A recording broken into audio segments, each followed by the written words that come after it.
بسم اللہ الرحمن الرحیم۔ السلام علیکم ورحمۃ اللہ وبرکاتہ۔ نماز نبوی صلی اللہ علیہ وآلہ وسلم۔ آپ صلی اللہ علیہ وآلہ وسلم کس طرح نماز پڑھتے تھے، نماز میں کیا پڑھتے تھے، یہ سب ہم سیکھتے ہیں۔ اور نماز وہ واحد حکم ہے کہ جو ہر حال میں ہمیں ادا کرنا ہے۔ جب نماز فرض ہو جائے 10 سال کی عمر میں، اس کے بعد پھر چاہے اب حالات کچھ بھی ہیں، صحت میں ہیں، بیمار ہیں، ایگزام ہو رہے ہیں، مصروفیت زیادہ ہے، ورک پلیس پہ ہیں، کہیں بھی ہیں، اب نماز کو وقت پہ ادا کرنا ہم پہ فرض ہو گیا ہے۔ اور نماز وہ واحد حکم ہے جو کسی حال میں معاف نہیں ہے۔ باقی فرض چیزیں کچھ کنڈیشنز کے ساتھ فرض ہے، لیکن نماز ہر مسلمان پر ہر حال میں فرض ہے۔ تو اس کی اہمیت کیوں اتنی زیادہ ہے، اس کو جاننا، اور پھر یہ کہ اس کو سیکھنا کہ کیا ہم پڑھ رہے ہیں جو وہ صحیح ہے۔ اب نماز جب ہم پڑھ رہے ہیں تو نماز کا ہمیں کیسے پتہ چلتا ہے کہ نماز کا ٹائم ہو گیا؟ اذان سے۔ تو نماز کو جاننے سے پہلے اذان کو جاننا ضروری ہے، کیونکہ اذان ایک طریقہ بتایا گیا کہ جب نماز کا ٹائم ہو تو اذان دے دیا کرو۔ کہتے ہیں کہ جب نبی صلی اللہ علیہ وآلہ وسلم اور مسلمان مدینہ منورہ میں تشریف لائے، اب اس وقت تک تو اذان شروع نہیں ہوئی تھی، تو آپ صلی اللہ علیہ وآلہ وسلم نے صحابہ سے مشورہ کیا کہ کس طرح لوگوں کو ہم نماز کا، پہلے تو سب ایک جگہ اکٹھے ہو جاتے تھے، نماز کے ٹائم پہ نماز پڑھ لیتے تھے، لیکن اب مسلمان زیادہ ہو رہے تھے، تو کس طرح نماز کو شروع کیا جائے۔ تو اس کا طریقہ کیسے بتایا گیا، آپ صلی اللہ علیہ وسلم نے مختلف صحابہ سے مشورہ لیا کہ کس طرح سے سب لوگوں کو نماز کا بتایا جائے۔ لوگوں نے مختلف مشورے دیے۔ حضرت عمر رضی اللہ تعالیٰ عنہ نے کہا کیوں نہ کسی آدمی کو بھیج دیا جائے اور وہ کہے الصلاۃ جامعہ، یعنی نماز جمع کرنے والی ہے، تم سب کو بتاؤ۔ رسول اللہ صلی اللہ علیہ وآلہ وسلم نے یہ رائے قبول کر لی، اس پر عمل کیا۔ پھر ایک دن ایک صحابی تھے سیدنا عبداللہ بن زید، انہوں نے خواب میں اذان سنی اور آ کر رسول اللہ صلی اللہ علیہ وآلہ وسلم کو خبر دی۔ آپ نے فرمایا یہ خواب بالکل سچ ہے، اور حکم دیا حضرت بلال کو کہ آپ جو ہیں یہ کلمات ان سے سن کے یاد کر لیں اور آپ اذان دیا کریں، کیونکہ ان کی آواز بہت خوبصورت تھی، اونچی آواز تھی اور ویسے بھی خوبصورت تھی۔ آپ حضرت بلال نے اذان کہی، اور اتنے میں ہی سیدنا عمر رضی اللہ عنہ آئے اور کہا واللہ میں نے بھی اسی طرح کا خواب دیکھا ہے، اور اس سے مزید تائید ہو گئی۔ اس دن سے اذان جو ہے وہ اسلامی شعار کا ایک حصہ بن گئی۔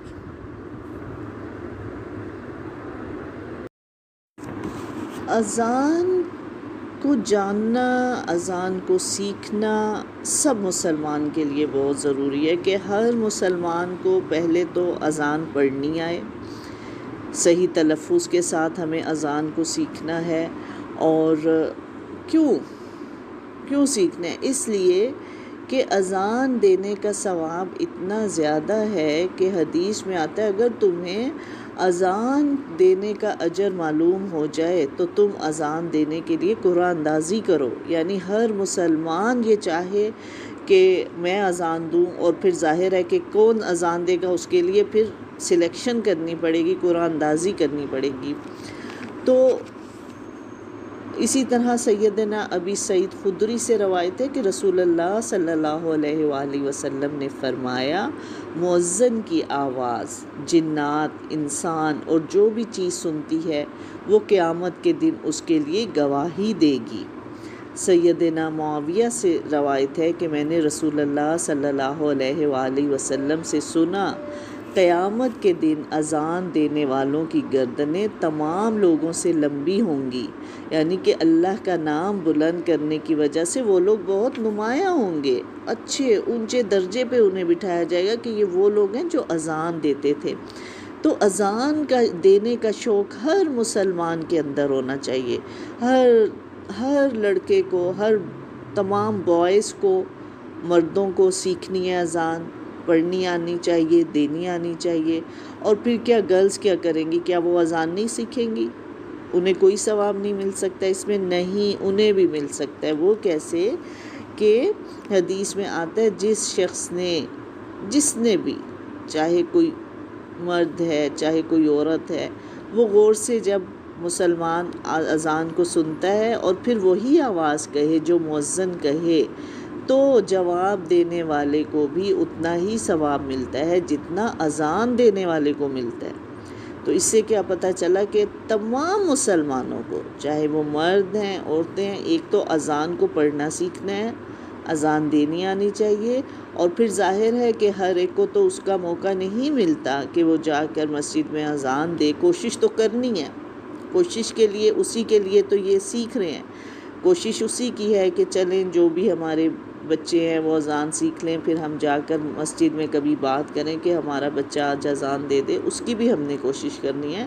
لیکن جس کو نہیں بھی موقع مل رہا اذان دینے کا، لیکن ہمیں ثواب تو نہیں نا اپنا ضائع کرنا، ہمیں تو ایک ایک نیکی کی قدر کرنی ہے کہ اچھا ابھی ہمارا کوئی وقت ضائع نہ ہو کہ جس میں ہم سے کوئی نیکی کرنے سے رہ جائے۔ ہر زندگی کے لمحے میں جو وقت اللہ نے ہمیں اس زندگی میں دیے، ہم نے اس میں کوئی نہ کوئی نیکی کرنی ہے۔ تو جب بھی اذان ہو، اذان کو غور سے سننا ہے اور پھر اس کا جواب دینا ہے۔ کیسے جواب دینا ہے وہ میں بعد میں بتاؤں گی، پہلے ہم اذان کو پڑھنا سیکھتے ہیں۔ اللہ اکبر، اللہ اکبر۔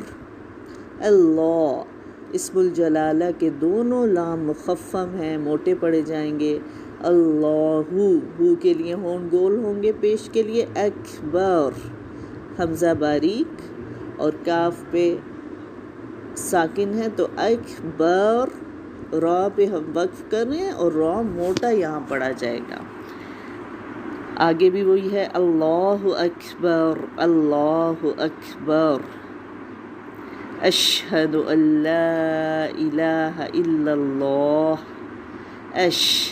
حمزہ باریک، شین کی تفشی کو، شاورنگ ساؤنڈ کو خوب نمایاں کریں۔ اشہدو، دو دال کی دوما کے لیے، پیش کے لیے ہون گول ہوں گے۔ اللہ، لا پہ مد بن رہی ہے، 4 to 5 کاؤنٹ۔ اللہ الہ، تمام باریک حروف ہیں، الا اللہ، ٹھیک ہے، لیکن اسم الجلالہ کے دونوں لام مخفم ہیں، موٹے پڑے جائیں گے، اور پھر ہا پر وقف ہوگا تو ہا کی آواز کو کلیئر کرنا ہے۔ کیسے پڑھیں گے غور سے سنیں۔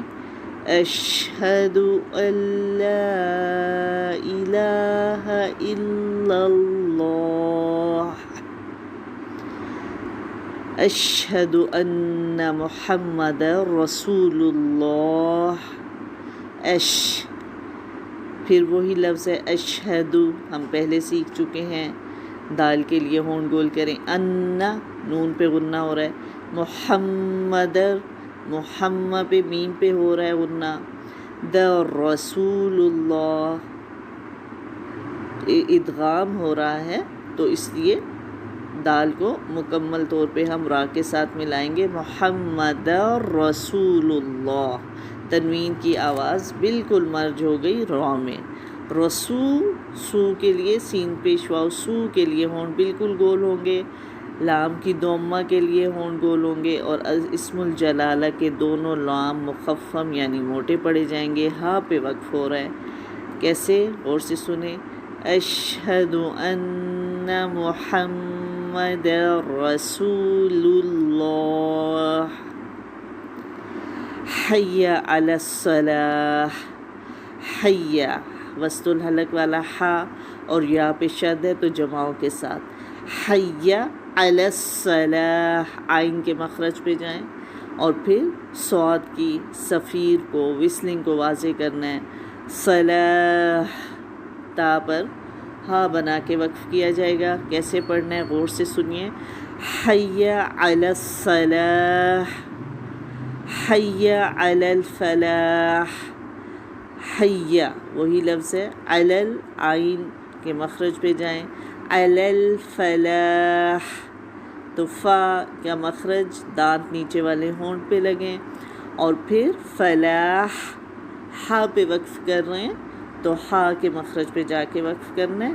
اس کے بعد اللہ اکبر، اللہ اکبر ہم اس کو دیکھ چکے ہیں، لا الہ الا، لا مد کے ساتھ ہے، الہ تمام حروف مرقق ہے، الا اللہ اسم الجلالہ کے دونوں لام مخفم پڑھے جائیں گے، لا الہ الا اللہ۔ ترجمہ دیکھتے ہیں، اللہ اکبر، اللہ اکبر، اللہ سب سے بڑا ہے، اللہ سب سے بڑا ہے، اللہ سب سے بڑا ہے، اللہ سب سے بڑا ہے۔ بار بار تکرار کیوں کی گئی؟ کہ یقین کر لو کہ سب سے بڑی طاقت اللہ کی ہے، اللہ سے بڑا بادشاہ کوئی نہیں، اللہ سے بڑی طاقت، اللہ سے زیادہ قوت کسی کے پاس نہیں۔ تو پھر سارے کا سارا ڈر صرف اللہ کے لیے ہو، پھر ہمیں صرف اللہ ہی کو خوش کرنے کے لیے سوچنا ہے کہ ہم نے اپنی زندگی کو کیسے گزارنا ہے کہ اللہ تعالیٰ ہم سے راضی ہو جائیں، کیونکہ اللہ سب سے بڑا ہے، سب سے بڑا بادشاہ، سب سے بڑا رازق، رزق بھی اللہ کے ہاتھ میں ہے، قوت بھی اللہ کے ہاتھ میں، علم کے خزانے، رزق کے خزانے، سب کچھ اللہ کے ہاتھ میں۔ اس بات کا یقین کر لو کہ سب سے بڑی ہستی، سب سے بڑی قوت اللہ کی ہے۔ اشہد ان لا الہ الا اللہ، اور میں گواہی دیتی ہوں کہ اللہ کے سوا کوئی معبود نہیں، یعنی کہ ہم گواہی دے رہے ہیں کہ اللہ کے سوا کوئی معبود نہیں ہے۔ معبود کیا ہے؟ جس کی عبادت کرنی ہے، جس کے آگے جھکنا ہے، جس کی خوشی کے لیے نماز پڑھنی ہے، جس کی خوشی کے لیے روزہ رکھنا ہے، اور پھر زندگی میں جو جو کام بھی کرنا ہے، صرف نماز اور روزہ نہیں، جب قرآن پڑھنا ہے، پھر جب ہمیں اپنے ماں باپ کی بات ماننی ہے، کوئی بھی نیک کام کرنا ہے، کس کے لیے؟ اللہ کی بات کو ماننے کے لیے، اللہ کو خوش کرنے کے لیے۔ تو میں گواہی دیتی ہوں کہ میں صرف اور صرف اللہ کو الہ مانتی ہوں، صرف میں اللہ کی عبادت کرنے والی ہوں۔ اشہد ان محمد رسول اللہ، اور پھر میں یہ بھی گواہی دیتی ہوں کہ محمد صلی اللہ علیہ وآلہ وسلم اللہ کے رسول ہیں۔ تو یہ جب دونوں گواہیاں دے دیتے ہیں تو اس کا مطلب کیا ہے گواہی دینے کا؟ کہ اب ہم یہ کہہ رہے ہیں کہ بس ایک تو ہم نے اللہ کی بات ماننی ہے، اور دوسرا نبی صلی اللہ علیہ وآلہ وسلم کی دیکھنا ہے کہ آپ صلی اللہ علیہ وآلہ وسلم نے زندگی کیسے گزاری، کیا کام کرنے کا ہمیں حکم دیا، کس بات سے روکا۔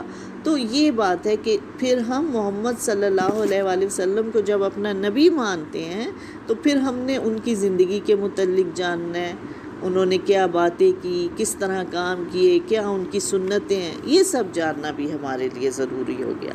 پھر ہمیں نماز کس طرح پڑھنی ہے، کیسے نماز پڑھنی سکھائی، اس کے لیے بھی ہم نے اپنے پیارے نبی حضرت محمد صلی اللہ علیہ وآلہ وسلم کا طریقہ دیکھنا ہے۔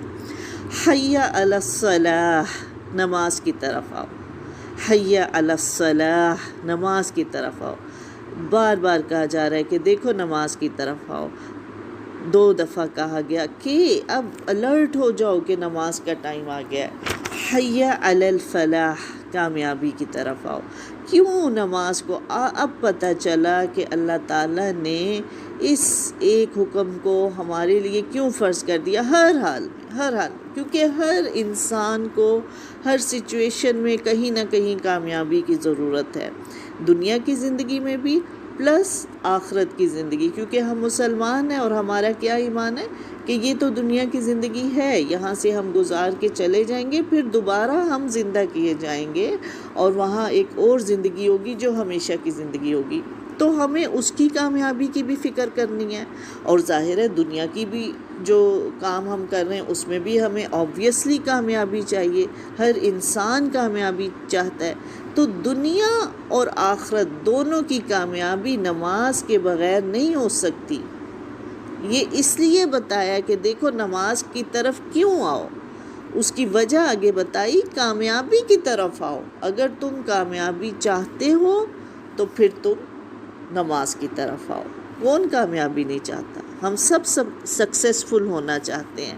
تو اس لیے پہلے تو مسلمان اس بات کو سمجھ جائیں کہ نماز کے بغیر کوئی کامیابی نہیں، نہ دنیا کی کامیابی نہ آخرت کی کامیابی۔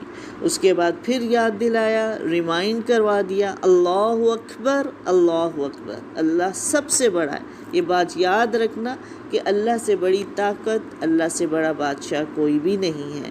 لا الہ الا اللہ، اور میں صرف اور صرف اسی کو الہ سمجھتی ہوں، اس کے علاوہ کوئی الہ ہے ہی نہیں، ہو ہی نہیں سکتا۔